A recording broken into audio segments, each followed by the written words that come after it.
£238 a week. That is the minimum income the government says every single pensioner in this country should have. And right now, close to 850,000 of you are entitled to it and are not claiming a single penny.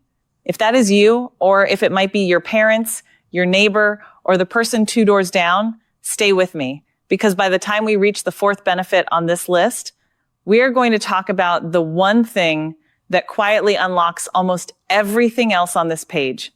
And most people over 60 have never heard of it. I have spent years digging through DWP and HMRC guidance, so you do not have to. And here is the honest truth about why so much of this money goes unclaimed. The Department for Work and Pensions will not ring you up and offer you this. HMRC will not send a letter saying, "You're owed this, here you go." These systems run almost entirely on what you actively ask for, not on what you are quietly entitled to.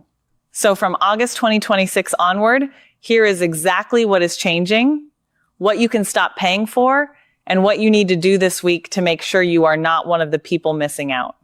Let's start with the bill that frightens more retirees than any other: council tax. If you live alone, you are automatically entitled to a 25% single-person discount on your council tax bill, regardless of your income or your savings. Nobody has to means test you for this one. You simply apply through your local council, and it is applied. But if you receive the guarantee credit part of pension credit, your council tax bill can be reduced by up to 100%, meaning you may not pay a single penny toward it. And here's the part almost nobody checks. Even if you do not qualify for pension credit, every council in England, Scotland, and Wales runs its own local council tax reduction scheme for people on a low income. And the rules vary town by town. So even a small income or a bit of savings does not automatically rule you out. You have to actually contact your local authority and ask. Now here is one people get confused about every single year: the winter fuel payment. If you were born before the 28th of June 1960, you are due somewhere between 100 and 300 pounds toward your heating this winter. But since the rules changed, this payment now goes out to everyone in that age bracket automatically. And then HM Revenue and Customs claws it back afterwards through your tax code if your own individual taxable income is above 35,000 pounds a year. Not household income, your income. That means one partner earning 60,000 and the other earning nothing does not lose the whole payment. Only the higher earner's share gets reclaimed. And if you are on pension credit, you are fully protected from this clawback, no matter what else is going on with your finances. If your income is close to that 35,000 pound line, you can actually choose to opt out ahead of time through .gov.uk, so HMRC never has to adjust your tax code at all.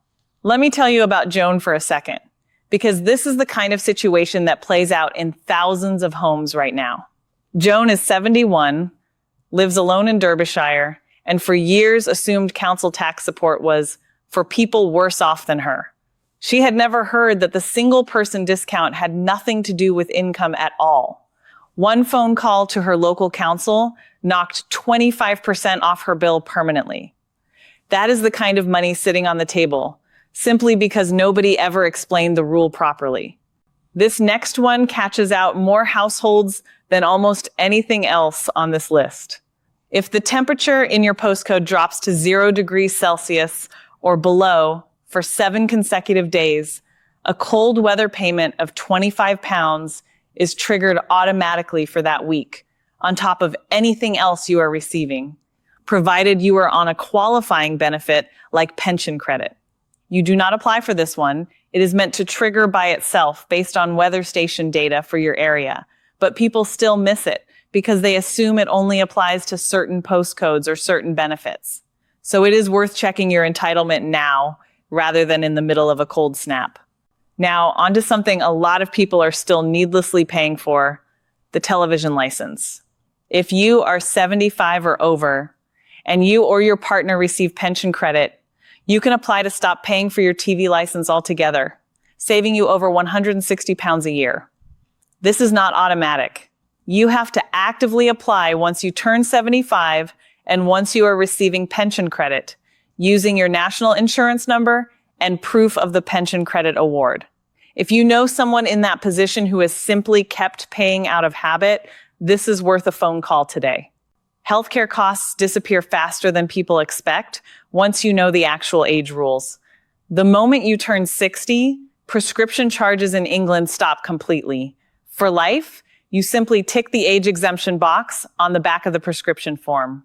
Scotland, Wales, and Northern Ireland already have free prescriptions for everyone, regardless of age. Turning 60 also unlocks a free NHS eye test roughly every 2 years.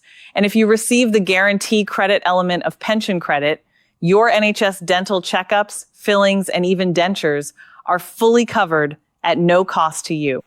Getting around the country changes dramatically too. In Scotland, Wales, and Northern Ireland, the older person's bus pass becomes available from age 60. In England, it kicks in once you reach state pension age, and it gives you free off-peak travel on local buses nationwide. If you're in London specifically, the 60-plus Oyster card gives free travel on the Underground, buses, and some rail services from age 60, ahead of the Freedom Pass. For longer trips, the Senior Railcard costs £30 a year, or £70 for 3 years, and knocks a third off most rail fares across the country. And equivalent coach cards do the same for long-distance coach travel. Here's the one that surprises even people who think they know all the rules, and it applies whether you're still working or not. The moment you reach state pension age, you stop paying national insurance completely, whether you are employed or self-employed. On earnings between £12,570 and £50,270, national insurance is charged at 8% for working age employees. So if you are still working part-time, earning around £30,000 a year past state pension age, that exemption alone puts roughly £1,400 a year straight back into your pocket. And it should happen automatically through your payslip. Though it is worth double-checking your online tax account to be sure your employer has actually applied it. This is the one I told you to wait for, because it is the single key that unlocks almost every other benefit on this list. Pension credit tops up weekly income to £238 for a single person and £363.25 for a couple for the 2026 to 2027 year. Up to 850,000 households who qualify are not claiming it, often because they assume having a small amount of savings disqualifies them, which is not automatically true. Even a pension credit award of just £1 a week can open the door to the full council tax reduction, the free TV license once you're 75, free NHS dental treatment, and priority winter fuel protection all at once. Applying takes about 20 minutes through the pension service, either online through gov.uk or by calling the pension credit claim line directly. And it is genuinely worth doing even if you think you will not qualify. Because the only way to know for certain is to actually apply. So here is where all of this leaves you.